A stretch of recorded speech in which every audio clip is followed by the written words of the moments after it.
aiming to eliminate billboards along the city's main streets and in pedestrian-friendly districts. Orlando is set to allow them to be swapped out for digital signs.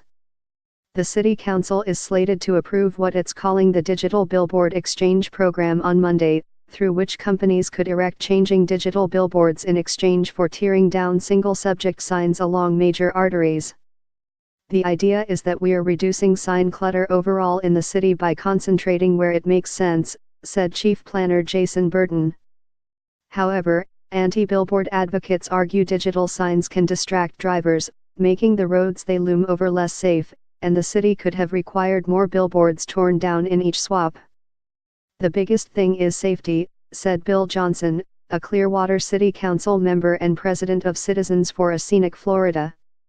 If people are looking at the billboard, it's as bad as a cell phone or texting because your eye is held to the billboard, especially if it's changing.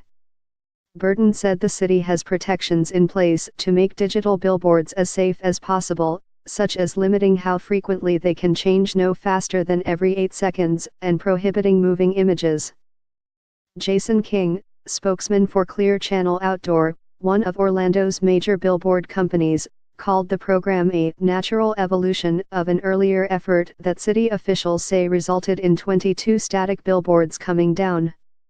In addition to being a revenue driver helping local businesses meet new customers, digital billboards have proven a vital community resource and are used for real-time missing children alerts, Amber Alerts, and by highway safety authorities, he said in an email.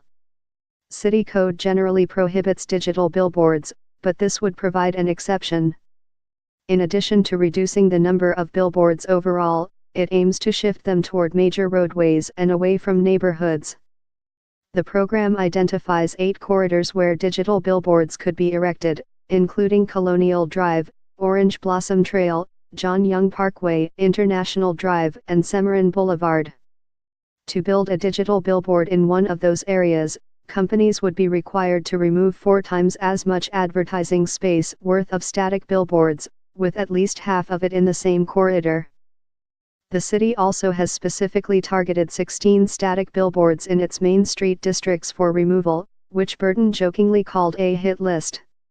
If one of those billboards is being torn down to be replaced with a digital sign on a major artery, the swap-out ratio falls to 3-to-1.